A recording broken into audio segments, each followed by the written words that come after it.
June 1940, Dagenham, Essex, on the eastern edge of London. A truck rolls off the assembly line. It is not beautiful. It is not fast. It carries no armour and no weapon. Its cab is half open to the weather.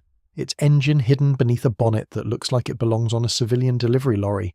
Because until very recently it did. There is nothing about it that suggests war. Nothing about it that suggests history. It looks exactly like a truck. And yet the British Army had just lost between 45,000 and 65,000 vehicles on the roads of France. An entire army's worth of transport, abandoned in ditches and farmyards and on the beaches of Dunkirk. Brigade commanders were writing requests for horse-drawn wagons. The Royal Army Service Corps was pulling obsolete buses from civilian scrapyards. Britain did not need a hero. It needed something it could build by the hundreds every single day, maintain with a basic toolkit, and drive across every surface between a North African desert and a German autobahn. This factory would build 130,000 of these trucks. They would carry ammunition, aviation fuel, radar equipment, field guns, dental chairs, and rocket launchers across North Africa, Sicily, Italy, Normandy, the Low Countries, and Germany. The men who drove them were never celebrated. The trucks were never photographed for propaganda posters. Their designation was the Fordson WOT series. WOT stood for War Office Truck, and without them,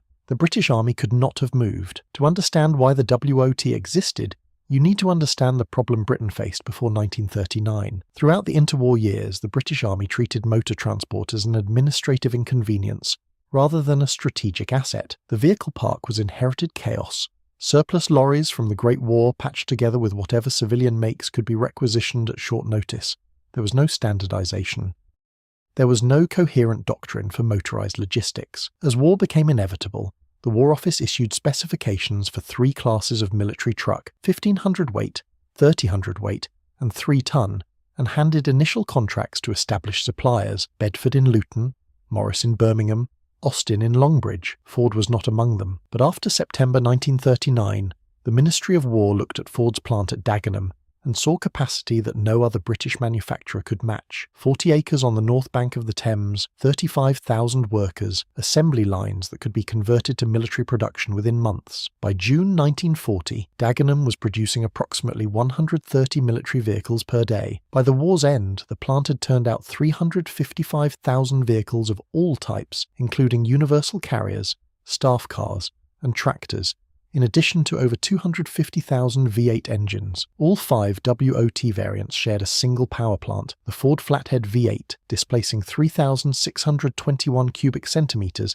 and producing 85 horsepower at 3,800 revolutions per minute, with 144 pound-feet of torque. It was not the most powerful engine in its class, but it had been in continuous production since 1935. Every Ford mechanic worldwide knew it. It ran on low-grade petrol. In a war where supply lines stretched thousands of miles, those qualities were worth more than peak power figures. The WOT-1 was a 6x4, 3-ton conventional truck built almost entirely for the RAF, 9,150 produced, serving as fuel tanker, crash tender, barrage balloon vehicle, and mobile dental surgery.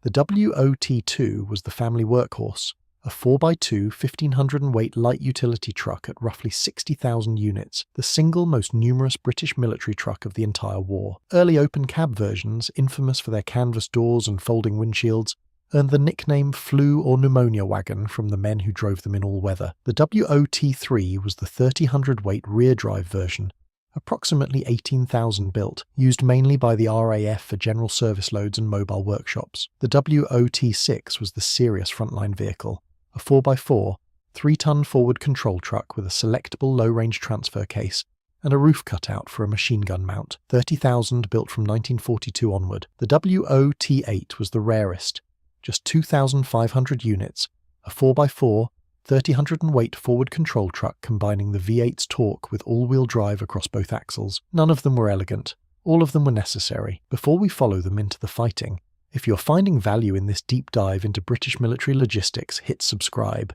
It costs nothing, takes seconds, and helps the channel keep covering the vehicles that history tends to forget. The first test came not in battle but in catastrophe. When the British Expeditionary Force returned from Dunkirk in June 1940, it left an army's worth of transport in France. Into that void, Dagenham poured WOT trucks at 130 a day through the summer and autumn of 1940, and WOT-1 crash tenders were among the first delivered, deployed immediately to RAF stations across southern England as the Battle of Britain opened above them. Each crash tender carried 400 gallons of water and 65 gallons of foam concentrate, and was required to reach a burning aircraft within 60 seconds of a distress call.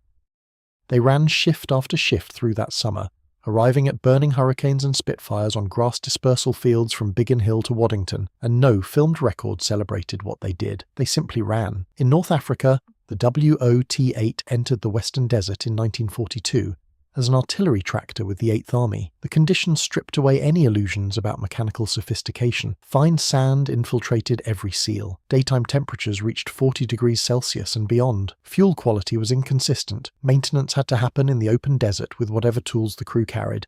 And a vehicle that required specialist equipment to repair was a liability rather than an asset. The flathead V8's mechanical simplicity was not a compromise. It was the reason the truck belonged there.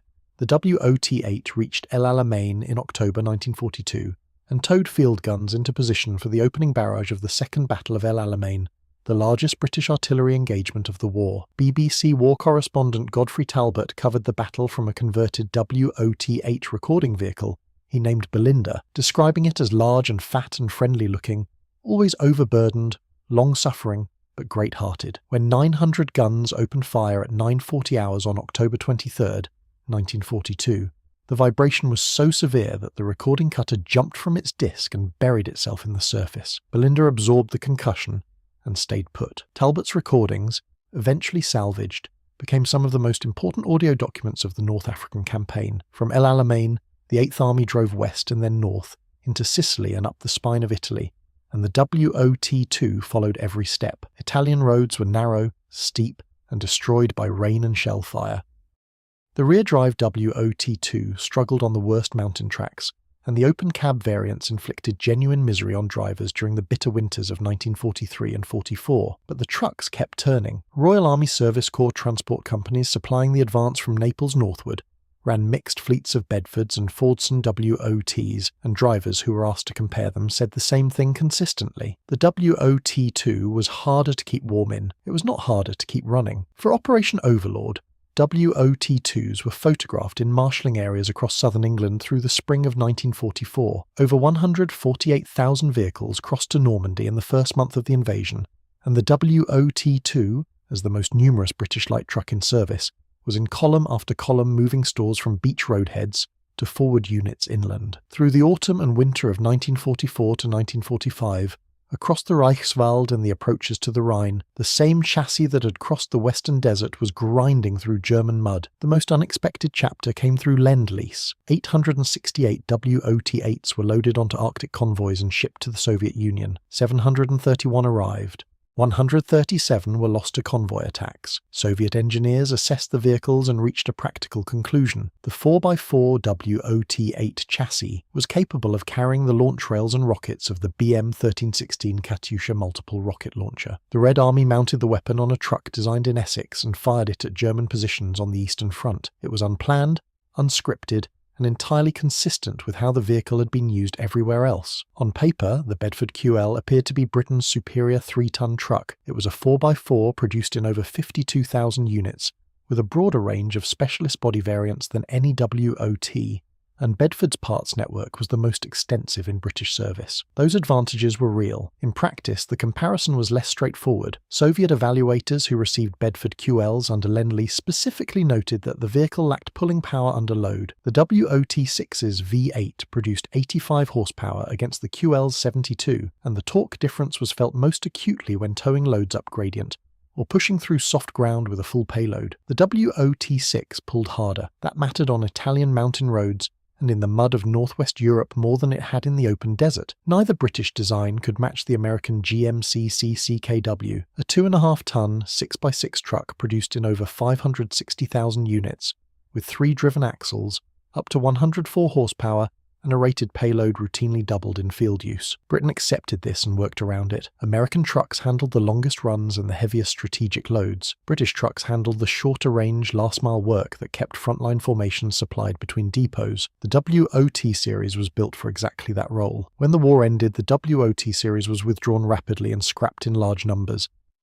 The Danish army retained WOT-6s until 1974, more than 30 years after the design left the Dagenham line. The Bedford RL, introduced in 1952, replaced the entire family with a single standardized vehicle that absorbed the lessons of every wartime design. Today, surviving WOT trucks are extraordinarily rare. A 1943 WOT-2 radar truck sold at auction at the Imperial War Museum in 2023 for £14,000, described as one of only 2 surviving examples of its type. A single WOT-1 crew bus survives at the Lincolnshire Aviation Heritage Centre at RAF East Kirkby, returned to Dagenham, Essex in June 1940. A truck rolls off the assembly line, open cab, civilian engine, no armour, no weapon. It looks like a truck because it is a truck. It was not fast.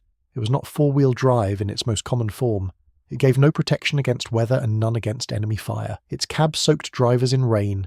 Its engine cover burned the legs of anyone who sat beside it on a long run. Its recorded history fills no memoirs and no museum halls. And yet, it moved. It moved shells to El Alamein, and fuel to Biggin Hill, and rocket launchers to the Eastern Front. It carried wounded men out of Italian mountain villages and recording equipment across the Western Desert. It towed the guns that broke the German line at El Alamein, and crossed the Rhine on its own wheels 5 years later. 130,000 of them, built by 35,000 workers in a factory on the Thames that the Luftwaffe bombed and failed to stop. The Fordson WOT series was not Britain's most celebrated contribution to the Second World War. It was the reason everything else could move.